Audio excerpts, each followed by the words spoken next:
Why do you believe that the United States took an anti-Semitic stance while Jews were fleeing Nazi Germany during World War II?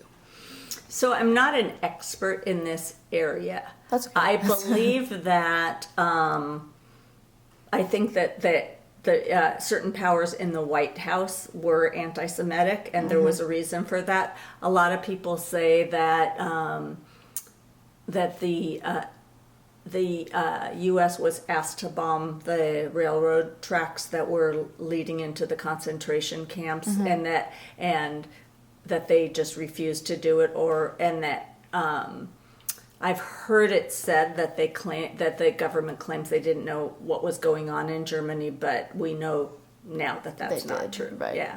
Right.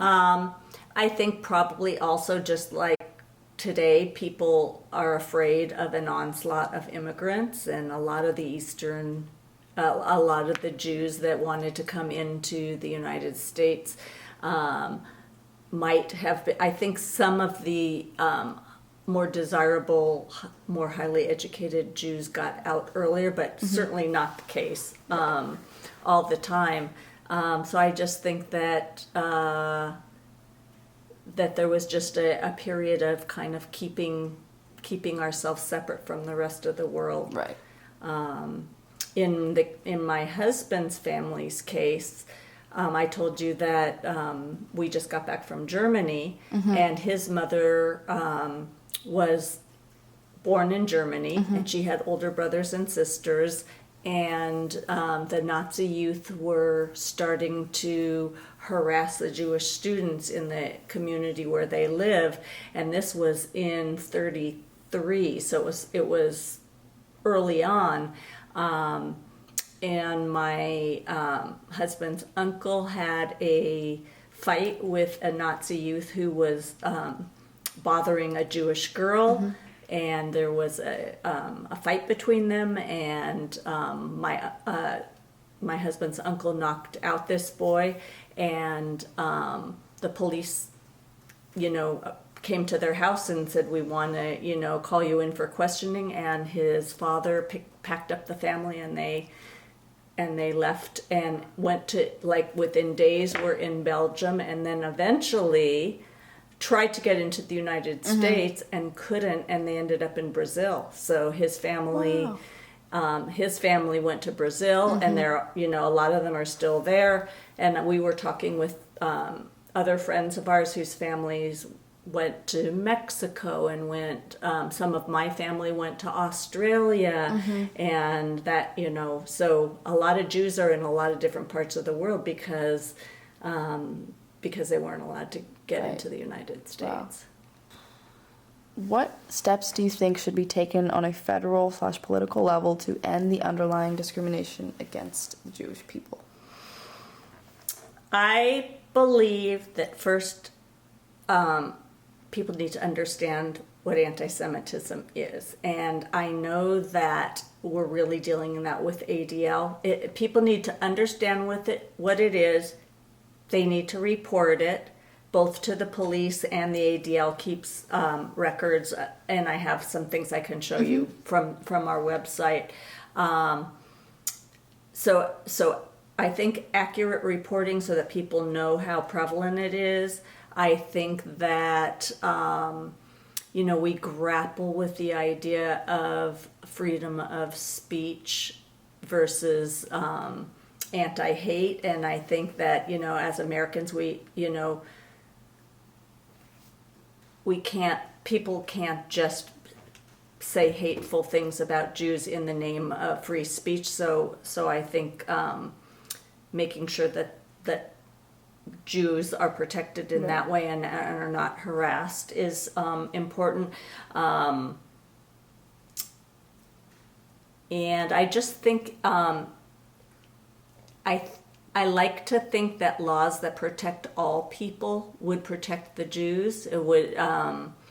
So I think that gay and lesbian people. I think that blacks, Latinos, the disabled. I think that all of those groups need to be protected, and if they're protected as well as Jewish people, Muslim people, then everybody will be Right. safer. So I think awareness and education, and then laws that follow as a result of that. Right. And what are organizations such as the Anti-Defamation League doing to fight anti-Semitism? Right now, I think that the ADL is one of the primary organizations that fight anti-Semitism. We have great education programs, but besides programs for students, we have programming for law enforcement. For I think all cadets and sheriffs go through training now in San Diego, and I don't know to what degree that occurs in other parts of the country, but if a policeman understands what is anti-Semitic versus just, and what is a hate crime versus just a crime, then it will be reported and treated as such. And so I think that's really important. We also I know our director is talking to the mayor of Encinitas today about some training, because are you familiar with what happened at the homeless parking? No, I'm not. So right here in our town, Wow. and this is actually great for you to have for your report. The leech tag,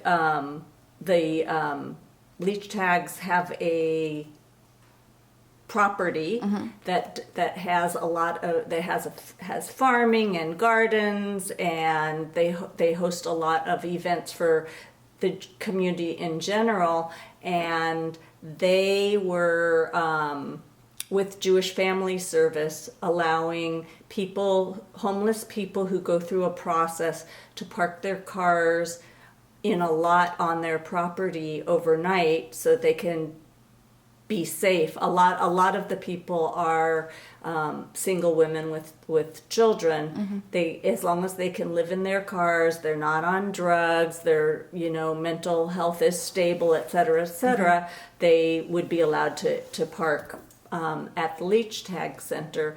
And it was a really big issue. A lot of people were concerned about it, but it morphed, and this is what happens a lot. It had nothing to do with Jews or non-Jews, but because Leech Tag, it's called the Ranch, because because the organization was Jewish Family Service and Leech Tag is Jewish. There were some slurs against the Jews that are trying to control everything, and it absolutely morphed into some anti-Semitic dialogue. And that was like last month. Right. So this is, Wow. in your hometown, Wow. and this happened, and maybe it was some extreme cases and few people, but it was happening. But people did call. I think people are starting to know more that they should call the Anti-Defamation League in situations like that. So our director got involved right away. She spoke with the mayor, and there's going to be some training. Wow. So And the dialogue was happening in between people who were concerned about the living situations of these people, the safety of the rest of the town. So there was a vote as to whether they were going to have this, allow this program to happen, and some people just didn't want homeless people in their backyard, right? Right.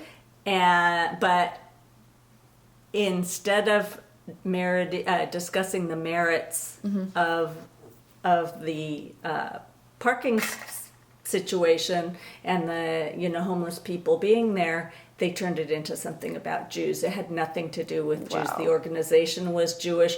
And I like to think that if it was a Catholic group or a church that was allowing this to happen, No one was- there would nobody. That's what anti-Semitism.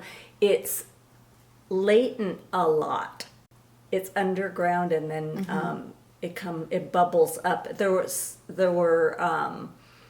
a lot of talk online. I don't know whether I wasn't at the hearing or anything, and they did approve it. They And approved the The parking, yeah. Right. That's good. But That's the good. fact that even happened, It's unacceptable. yeah. Yeah.